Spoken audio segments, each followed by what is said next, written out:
In Hollywood, a dead man isn't who he appears to be, and someone just walked away with $1 million insurance benefit. Now, forensics must prove that murder was part of the package. A police officer kills his wife in a freak car accident, but investigators believe he may have been driven to homicide. A simple farmer stands accused of murdering his brother, and a town rallies to his defense. So does forensic science. They look death in the face every day of their lives. From fragments of bone, drops of blood, and slivers of tissue, they can piece together the shattered circumstances that bring the deceased to their labs. Every body has a story to tell, and each is a page in the coroner's casebook.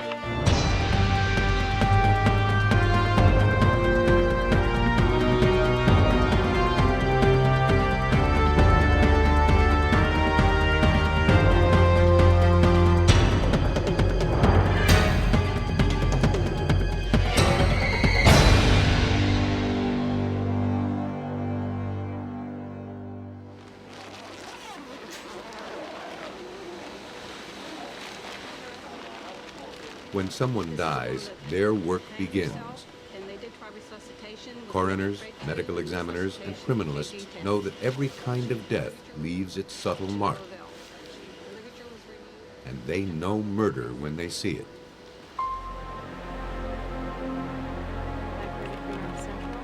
Early in the morning of April 16, 1988, the Glendale, California 911 dispatcher received a call about a man in cardiac arrest. The call was placed by Dr. Richard Boggs, a respected neurologist. When paramedics arrived at his office, he explained that the man was one of his patients named Gene Hansen, who had a history of heart trouble. The victim had credit cards in Hansen's name. Before he called 911, Dr. Boggs said he'd done all he could to revive his patient, but nothing worked. Gene Hansen was declared dead at the scene.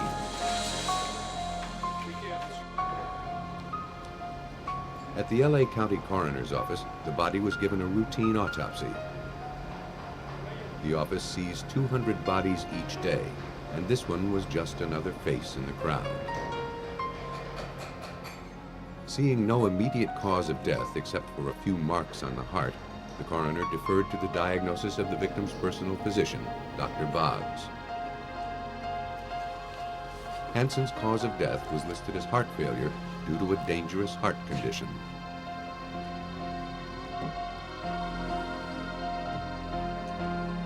The body was released to the hands of John Hawkins, Hansen's companion and his partner in their successful sportswear business. He flew to California from Ohio to claim the remains. He had them cremated in respect for Hansen's last request. Hawkins, as his partner's sole beneficiary, then received the first million of Hansen's $1.5 million life insurance policy. Usually, that would be the end of the story. But this story was just getting started. 5 months after the death, an insurance agent was closing Hansen's file when she noticed something strange.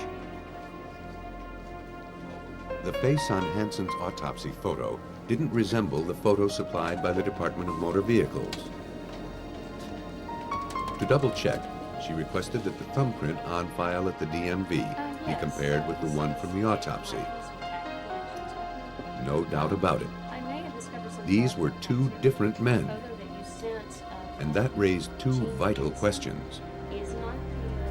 Where was the real Hansen, and who was the dead man? The agent had uncovered something a lot more serious than insurance fraud. Though they're situated next to each other, the difference between Glendale, California and North Hollywood is like night and day. But this is where Glendale police went to solve the mystery of the dead man who wasn't Gene Hansen. Police determined from fingerprints and missing persons reports that the man was really a bookkeeper named Ellis Green. He was last seen leaving a bar in North Hollywood on April 15th. The next day, he was declared dead under an assumed name in Dr. Boggs's office. Sergeant John Perkins of the Glendale Police tried to sort out what happened. A photograph of Ellis Green's body that was depicted in the doctor's office was taken to his elderly aunt, and that photo was shown to her. She identified that as being Ellis Green, her nephew. Now we knew we had the real body, the real name, but we still didn't have an exact or approximate cause of death. Demonstrating how Green died was only half the task before him.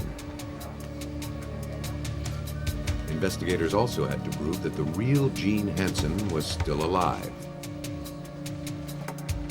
By now, months had passed. If Hansen were alive, he had an enormous head start to find a hiding place. John Hawkins, his partner in this elaborate insurance scam, had also vanished, along with $1 million of insurance money. Michael Button, John Perkins. Police concentrated on the last person to see the victim alive, Dr. Boggs. Hello, officers. I'm Dr. Boggs. What can I do for you? Police paid a visit to him to find out about the man who died in his office. Boggs told them that he'd been a patient for years. Boggs knew him only as Melvin Eugene Hansen, or Gene. He had no reason to suspect it was an assumed name. Faced with a search warrant, he handed over his patient's files. Sergeant Perkins examined them. It was possible that Dr. Boggs was telling the truth. Gene Hansen's record showed that he'd been repeatedly warned about his condition, but refused to follow doctor's orders. But it was also possible that Dr. Boggs was in on this elaborate insurance scam, and the records themselves were doctored.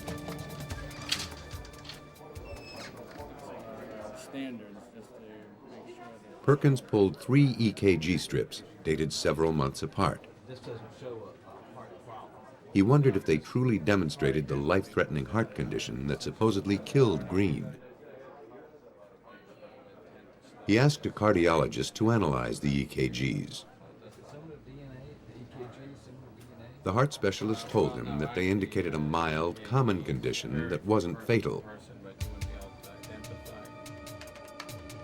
Perkins was more suspicious than ever that Dr. Boggs had intentionally faked the records. But he couldn't prove it.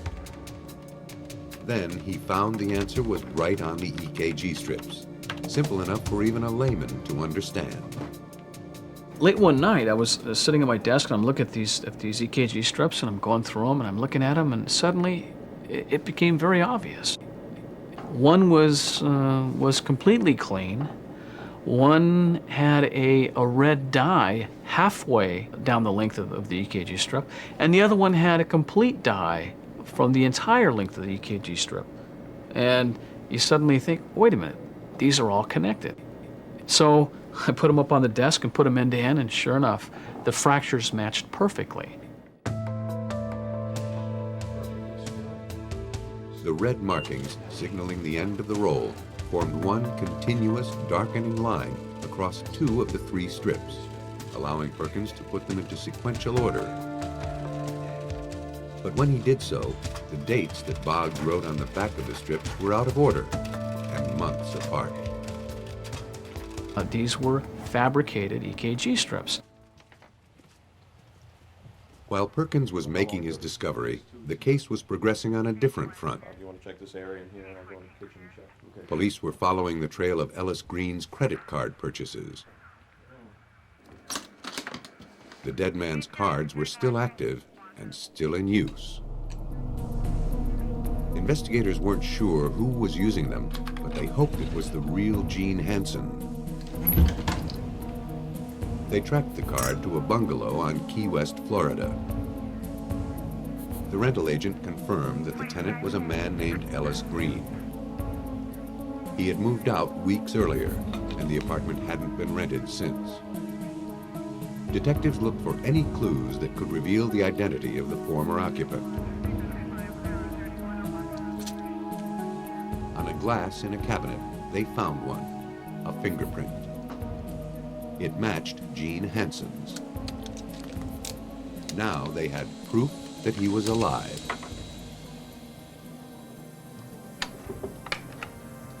Sir, could you ever see Then, in January 1989, 9 months after his reported death, Gene Hansen, traveling under another assumed name, was stopped at the Dallas-Fort Worth airport returning from Mexico.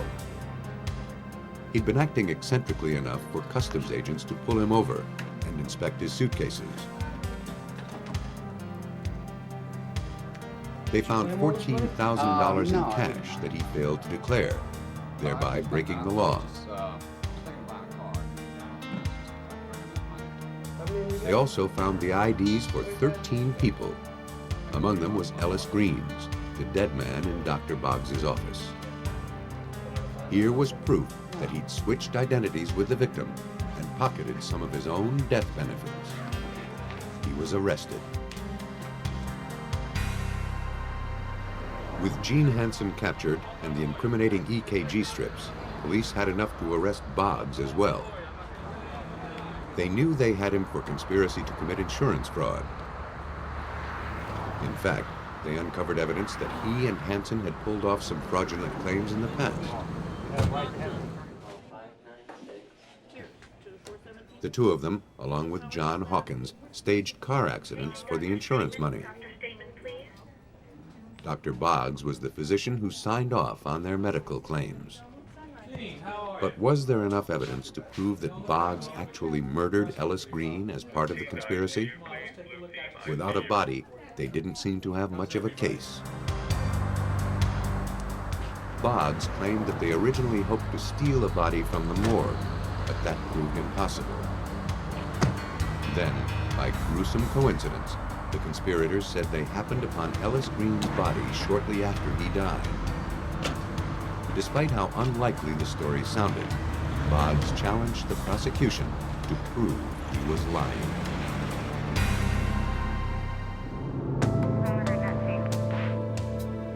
Glendale Police Sergeant John Perkins had to somehow turn an elaborate insurance scam into a case of homicide. Gene Hansen, the man who faked his own death, and Richard Boggs, the accommodating physician, were already in custody. Perkins was eager to put all the pieces together and wrap it up, but there was still no sign of John Hawkins, the beneficiary who fled with the $1 million insurance payout. And still, investigators were short on evidence to prove what they strongly suspected, that Dr. Boggs murdered Ellis Green to pass him off as Gene Hansen. We really needed somebody who could look at the entire pieces of evidence that we had, that being the autopsy report, some of the tissues. There was a stomach content that was collected at the time of autopsy, and examine those from an independent view, to look at the crime scene photos, to give us some indication as to this person did not die of natural causes. And that's when we brought in Dr. Michael Bodden. Michael Bodden is the executive director of the New York State Police Forensic Science Unit. He's also an expert on the nuances that death leaves on the body. He has worked on the congressional committees that investigated the deaths of John F. Kennedy and Martin Luther King, Jr. In the case of Ellis Green, Bodden had slides of his heart, lung, and liver tissue, as well as photographs of the victim that were taken shortly after death. From this evidence, Bodden could determine two facts with confidence. One, Green did not have a fatal heart condition, and two, his skin, which showed no other marks, was blue at the time of death, suggesting lack of oxygen. From these two facts, Bodden reached a single conclusion: Green was suffocated. Except for the telltale blue color, in the absence of a struggle, suffocation leaves no marks. Its diagnosis comes from eliminating all other possible causes of death. It's a diagnosis of exclusion. A bullet wound, we don't need a diagnosis of exclusion because we find a hole in the body. A stab wound or a blow from a baseball bat all leave marks on the body that we can see at autopsy. But if something is put over the nose and mouth, causing a person to die because he or she can't breathe, and then that object is removed, a hand or a pillow, at the autopsy there's no specific finding that's going to say that he was suffocated. The evidence was enough to convince a jury that the three men had planned the crime together, and that Dr. Boggs, the healer, was Dr. Boggs, a killer. These three individuals were not strangers to crime. They had hooked up probably 4 years before this particular murder, and they had worked out different ways of committing insurance fraud. And the plan that they evolved was somebody had to die. That person, they agreed, was to be Gene Hansen. And the only way that they could pull this thing off was with a doctor, and that doctor was Dr. Boggs. Police believe that Boggs picked Ellis Green up at a bar, the last place he had been seen. He bought him some drinks to make him more compliant. The victim's blood alcohol content was well above the legal limit.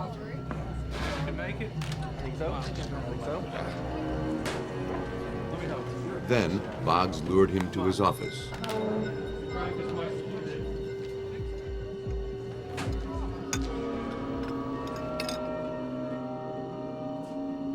Just in case the victim was still sober enough to fight back, Boggs may have incapacitated him with a stun gun. Then the victim was smothered without putting up a fight. Perkins believes that the forensic pathologist's determination of murder made this case winnable. Dr. Bodden's testimony in this particular case, I feel, was that last inning, you're down by 2 and bases are loaded, and Dr. Bodden came in and basically hit a home run for us. In 1990, Richard Boggs was found guilty of first-degree murder and fraud. He was sentenced to life without possibility of parole. It took 3 years and a worldwide manhunt before police caught up with John Hawkins on the island of Sardinia. In 1995, both he and Melvin Eugene Hansen were convicted of fraud, grand theft, and conspiracy to commit murder. Hansen was given life without parole. Hawkins received 25 years to life. The work of the medical examiner undermined the murderous conspiracy of Gene Hansen and his cohorts. But whether a crime is ingenious or devilishly simple, the forensics required to solve it is equally complex.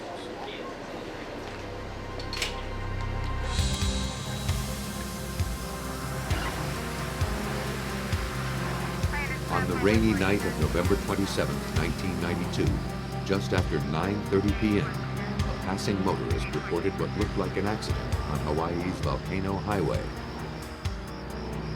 Police arrived to find a van facing the wrong way, apparently after spinning. The responding officer recognized the owner of the van to be Ken Matheson, a sergeant on the police force. Ken was badly shaken up. His wife, Yvonne, fared much worse.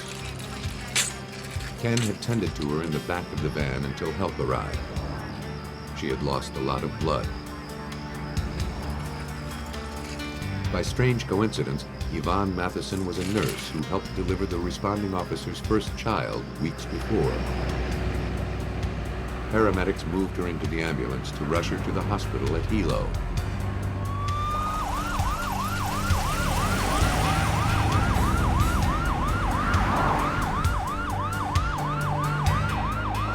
The hospital where she worked became the place where she died.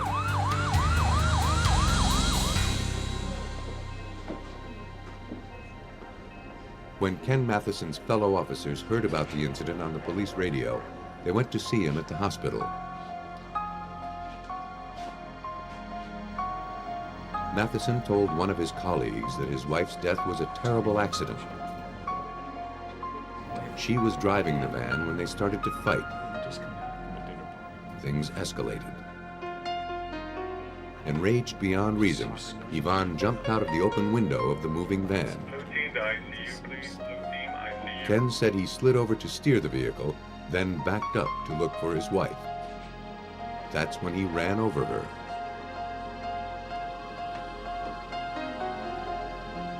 Ivan and Ken Matheson had once been divorced, but then decided to give their marriage a second chance. It seemed to be working this time, give or take the usual rough spots.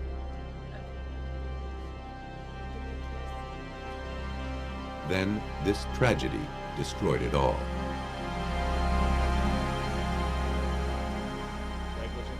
According to Hilo police, any accident that results in death is considered negligent homicide. For this misdemeanor, Matheson could expect a maximum fine of $1,000 and a year in jail. At the least, he'd be fined $100 or be sentenced to 100 hours of community service. Don't worry. In any case, he'd be able to keep his badge. He didn't protest the charges.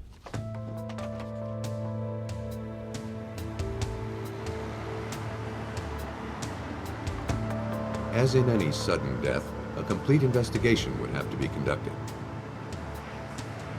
It was a formality. The death of Ivan Matheson was unfortunate and tragic, but police had no reason to doubt Ken's story. While the investigation was underway, Matheson stayed on active duty with the police force.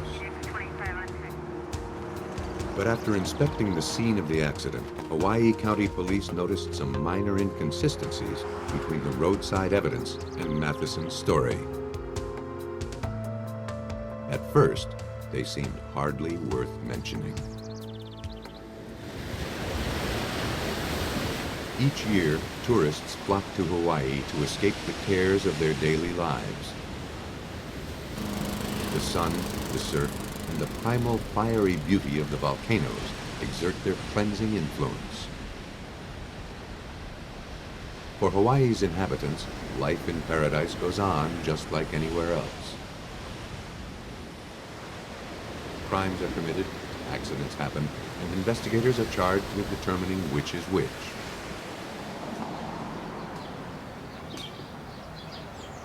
In Hilo, traffic investigators inspected the area where the wife of Sergeant Ken Matheson lost her life.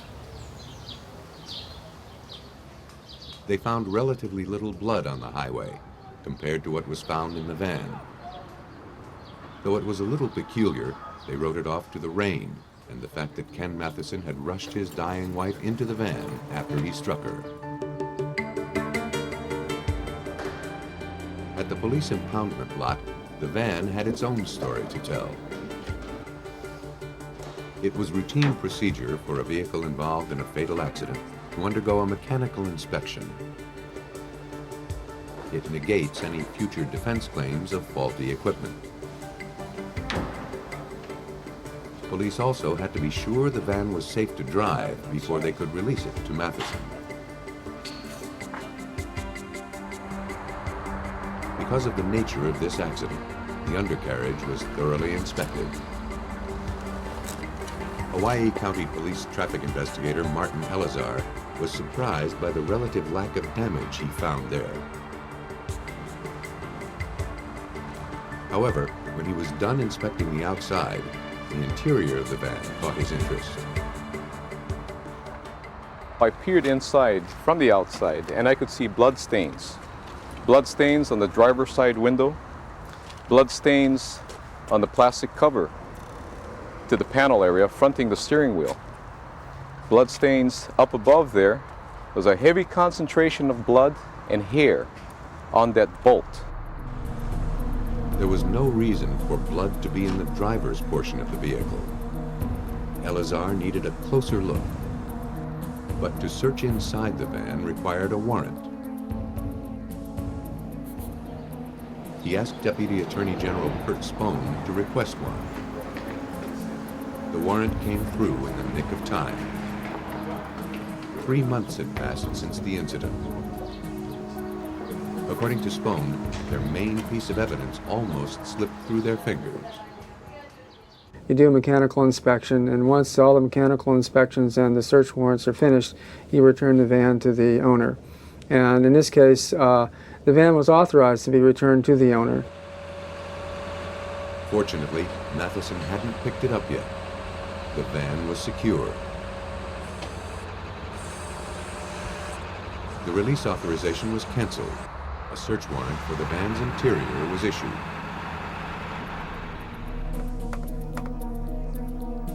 Now, Spohn had to face the dismal possibility that Sergeant Matheson's story might be a lie. And though they still had the van, another piece of vital evidence was lost forever.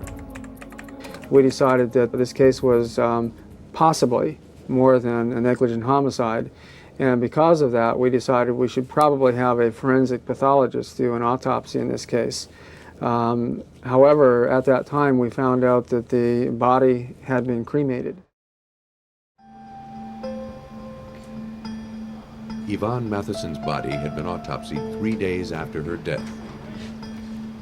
On the island of Hawaii, the coroner is also the chief of police. A pathologist from a nearby hospital is retained as a consultant.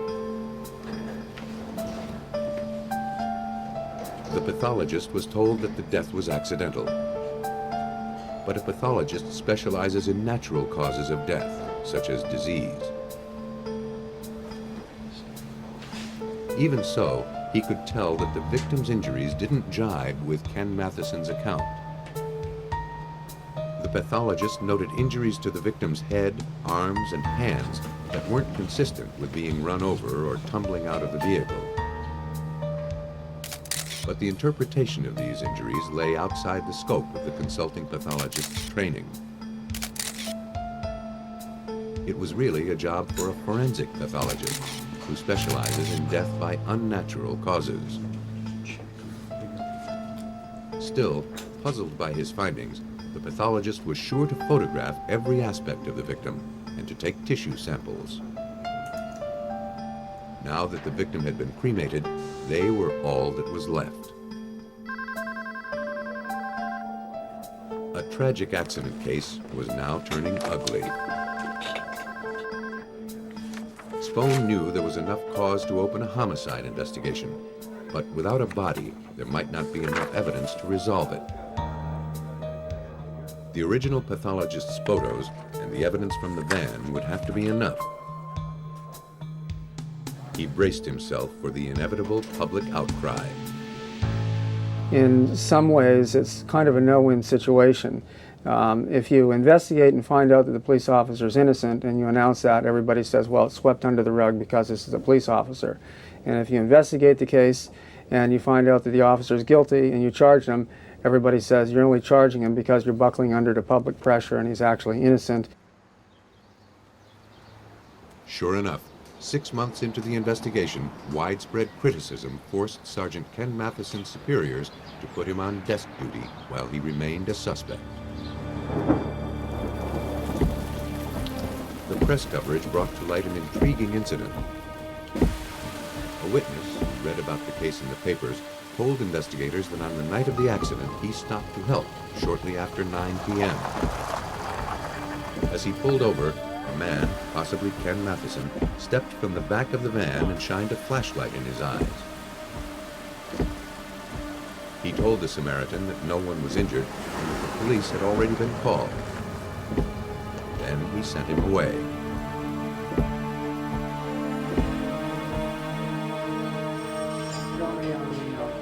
Investigators now suspected that perhaps the passerby interrupted the crime in progress. They just had to prove it. Martin, one of the interesting things about... In Hawaii, Deputy Attorney General Kurt Spohn faced the unhappy task of investigating Sergeant Ken Matheson for murder.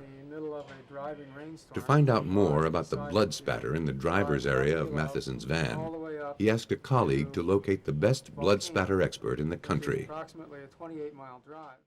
A couple of days later, he told me that it was someone by the name of Dr. Henry Lee, who was the head of the Connecticut State Forensics Laboratory. Henry Lee, who is now commissioner of the state's Department of Public Safety, uses the laws of physics to uphold the laws of justice. His expertise is reading clues written in blood. That's called medium velocity. He's not afraid to get his hands dirty in the process. Like any substance, blood is affected by gravity and momentum. Every kind of bloodshed leaves behind characteristic clues.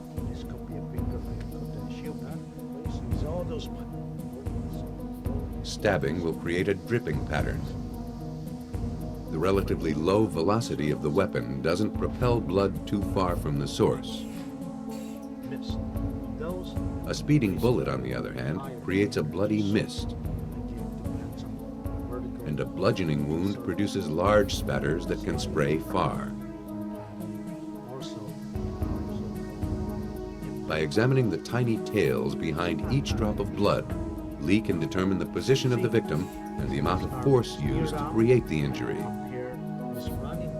From this, and from the size of the wound, he can determine the type of weapon used and deduce the circumstances of a person's death. Lee is perhaps most famous for his work on the O.J. Simpson trial. He's also helped identify victims in mass graves in Bosnia. She was in fact. As soon as Lee received the photos taken from the Matheson case, he pored over them and became suspicious. He felt he was definitely looking at a crime scene. After I received the photograph, did the detailed examination, my initial reaction, something is wrong with this case. Some foul play took place inside the van. From the photographs of the driver's side window, Lee could tell that the blood at the front of the van was spattered at medium velocity, suggesting blunt force trauma. It appeared the victim was struck multiple times. The blood stains on the window also contradicted Matheson's assertion that his wife dived out of it. At the time of incident, this window was up. Approximately 200 medium velocity blood spatter was noticed in this area alone. Lee needed to see the van firsthand to trace the trajectory of the spatter. Strings were connected to each droplet to determine their common point of origin. It turned out to be the driver's seat area, about the height where a person's head would be. Lee's findings showed the damage was inflicted before she left the vehicle. The photos from the autopsy showed that the victim's head had sustained enough damage to kill her. Once Dr. Lee determined that a struggle had occurred in the van, investigators knew that Ken Matheson was lying. His motive for killing his wife was probably money. If she died in an accident, he would be paid $595,000, and if she died in an automobile-related accident, he would be paid $675,000. Sir, step out of the car. Put your hands up. Keep your hands where you can see them. Face down on the ground. Come on, over here in the ground. Face down. Move it. Face down. Based on the evidence, Ken Matheson was arrested on his day off. Police pieced together the murder. While Yvonne was driving, Ken Matheson struck her with a blunt object. She probably stopped the vehicle, or he gained control and brought it to a stop. He continued beating her to the brink of death. Marks on her hands suggested she had tried to defend herself. In the dark, Matheson probably didn't realize he was leaving the blood spatters that would be his undoing. Once he was sure that his wife wouldn't survive, he carried her out of the van and ran over her. He carried her back into the van and waited for someone to stop and call for help. We had, a gut feeling and a lot of suspicions. We didn't have any hard evidence. So Dr. Lee's blood spatter analysis is what gave us our first piece of really hard evidence. In 1995, Ken Matheson was sentenced to life imprisonment for kidnapping and murder. He's not eligible for parole for 25 years. Sometimes a coroner's findings can only tell part of the story. When that happens, forensic criminalists like Dr. Lee give a voice to the victims who would otherwise be silenced forever. Victim died. She cannot testify. Physical evidence speak for her. Matheson's simple but gruesome crime was undone by some forensic details that he just didn't count on. But can the same forensic science that proves murder also be used to prove that no murder was committed? Experts in New York State hoped it could.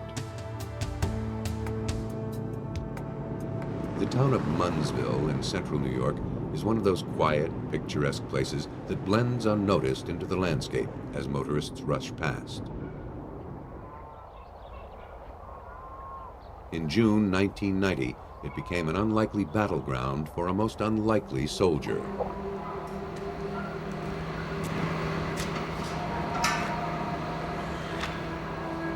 The trouble started in a shabby farmhouse outside of town. Delbert Ward, 59, awoke at dawn to milk his cows. He'd tried earlier to awaken his brother, William, but he didn't move. William hadn't been feeling well lately. Delbert thought it best to let him sleep. Delbert would take care of the chores without him today.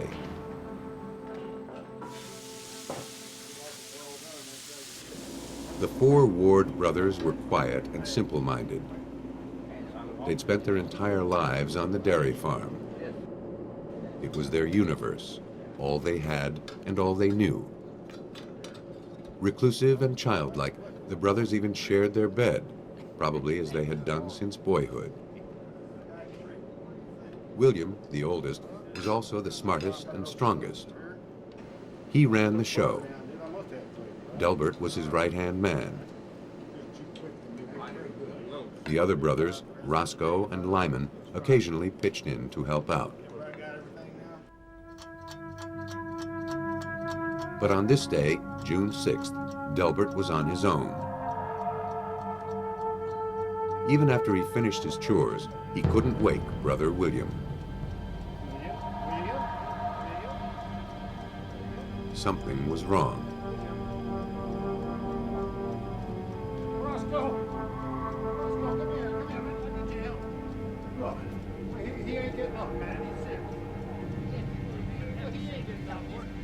Delbert called his brothers.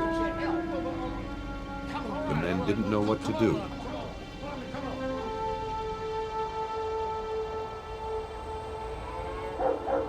Because the Ward brothers had no phone, Delbert and Roscoe walked to a neighbor's house to call for help. Their fourth brother, Lyman, watched after William until it arrived. 20 minutes after Delbert placed the call, state troopers and the Madison County coroner appeared at the farm. William's body was examined. No signs of foul play were noted. It seemed that 64-year-old William died peacefully in his sleep. His body was transported to the medical examiner's office, while police interviewed the surviving brothers.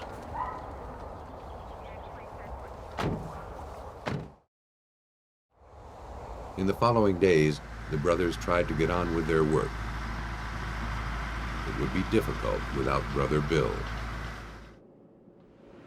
I'll give you too much at once. Spill it on herself. Delbert's life would be much harder, and his troubles were just beginning. At William's autopsy, the assistant medical examiner took tissue samples and careful notes.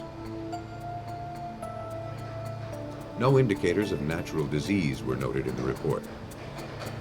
However, something unusual demanded attention. Pinpoint-sized hemorrhages in William's eyes, mouth, and windpipe.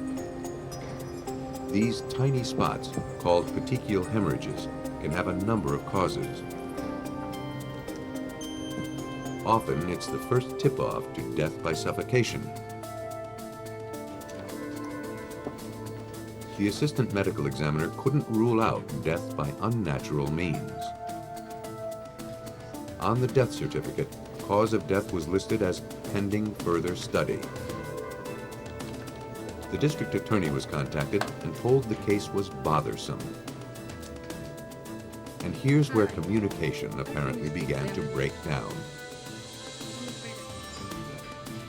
The message was passed along to the state police, and the suspicions about the petechial hemorrhages became garbled along the way. Now, the possibility of homicide became a certainty.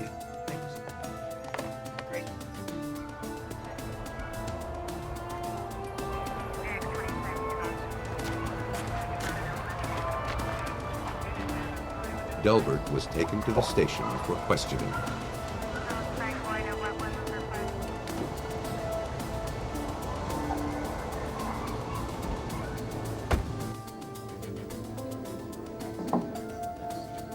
He was interviewed for 4 hours. Isn't it true that you had something to do with him being sick? His interrogation was not recorded. I am answering his questions.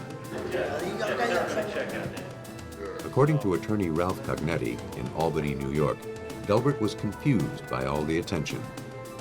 He only wanted to return to the farm, so he was soon willing to say anything. He signed the confession. Tell them what they want to hear and they'll let you go home. And that's in fact what they said to him. They certainly didn't let him go home after he confessed. But if you have an opportunity to read the confession, it really sounds like a Harvard dissertation. And you know, certainly inside, that that did not come from Delbert's lips. Nevertheless, the confession, coupled with the autopsy results, were enough to arrest Delbert. Later, a grand jury handed up an indictment against him for second-degree murder. To the people of Munnsville, population 400, it was absurd to think that Delbert would or could have killed his brother. They believed the state had it all wrong. When his bail was set at $10,000, the whole town chipped in and raised the money in a matter of hours. The kindness of the neighbors and the plight of Delbert Ward earned an article in the New York Times. The groundswell of support for Delbert began to grow. A friend of the Wards brought Ralph Cognetti into the case. Based on his conversation with Delbert, Cognetti was convinced of his client's innocence. A review of the evidence suggested that the homicide charge was based more on Delbert's confession than on the physical evidence from the medical examiner's office. As Cognetti was putting his defense together, he received a fateful call. The man identified himself as Cyril Wecht. The name meant nothing to Cognetti.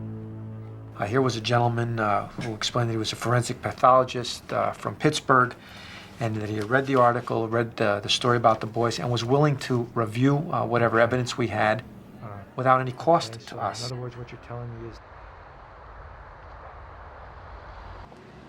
Dr. Cyril Wecht's reputation spreads far beyond the walls of the coroner's office in Pittsburgh, where he works as the chief forensic pathologist for Allegheny County.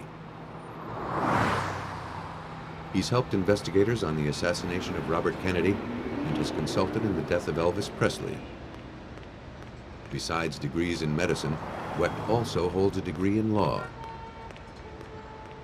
He'd read about the Delbert Ward case in the New York Times, and it piqued his interest.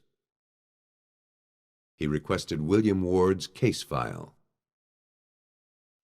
After I reviewed the case file, which included the autopsy report, my initial impression was that there was an inadequate basis for any forensic pathologist to conclude that this was an asphyxiation death from suffocation, smothering. There simply were not adequate findings for such a diagnosis.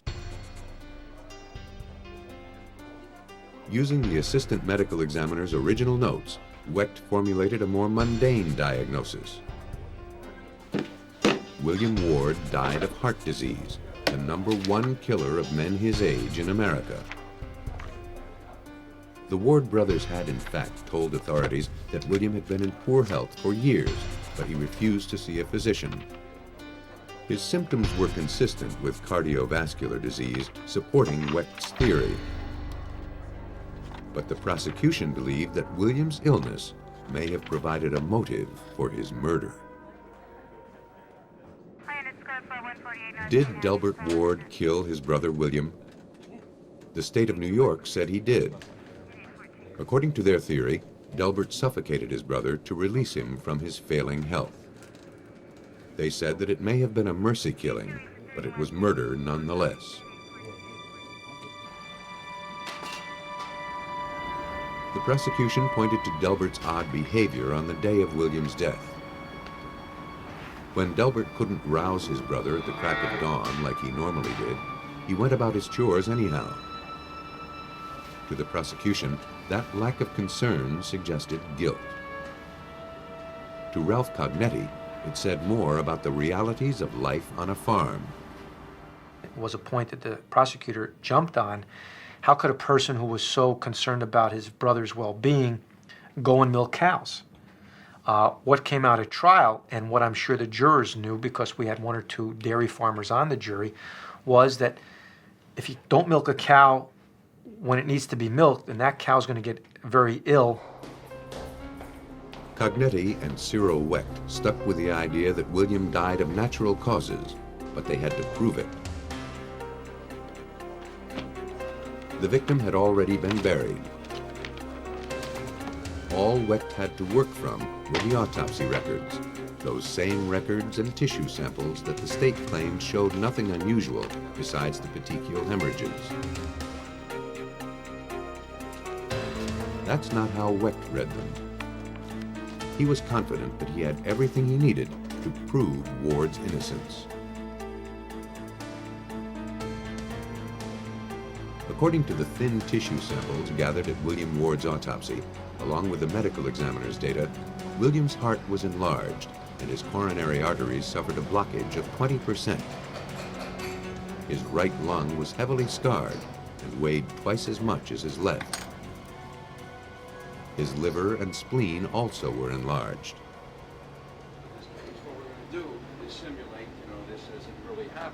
Without a drastic change in habits, death by heart disease seemed inevitable for William. But Wecht had to undermine the prosecution's assertion that he was murdered to be relieved of his suffering. Though Wecht had only photographs and tissue samples of William Ward to work from, he called upon his vast experience on other cases where he had examined the bodies directly. He noted the petechiae, the telltale red hemorrhages found in the victim's eyes and mouth. To the state, these were clear signs of strangling. They eclipsed all other symptoms. While it's true that petechial hemorrhages can indicate smothering, they're not enough to prove it beyond a doubt. Unless a person is somehow incapacitated before he's smothered, the body will likely show signs of a struggle. William Ward's did not. No injuries around the mouth, in the mouth, and the tongue, the gums. No injuries on or around the neck. No evidence of increased fluidity of the blood. No evidence of increased blueness of the blood. No aspiration of gastric contents that will occur as a person struggles. So we had none of it. For the defense, there was no evidence of murder. William simply died in his sleep of heart disease. The homicide charge was the result of an unfortunate series of miscommunications that had grown out of control. or you can take the incident seen by one person and then passed on to a second and to a third. And then when you get down to the 6th or the 10th or the 15th, you'll find that that story bears very little relationship to the original creation, to the original version.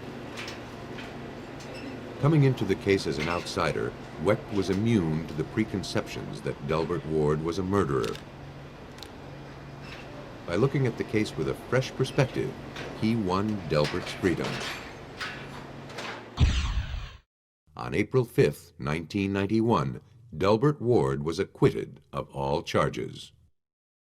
It grew like a bomb almost. It started small, and then by the end of the trial, he became what he is today, really a legend, certainly in that part of the state. Cyril Wecht believes that the situation that Delbert Ward found himself in was not unusual. He's seen many cases that were tainted by a medical examiner's wrong assumptions, an investigator's speedy conclusion, or a simple misunderstanding. Unfortunately, these errors tend to compound themselves. We work closely and constantly with homicide detectives, with police, with district attorneys. We hear their versions. Consciously, subconsciously, those versions begin to take hold. And the mind then begins to work. And you build up then your own impressions, ultimately your own opinions and conclusions that fit in best with those. No matter how mysterious or suspicious a death may appear, the truth can be resurrected in the lab. Every day, the forensic skills of the medical examiner, coroner, and crime scene expert prove that the most important witness to a death is the deceased.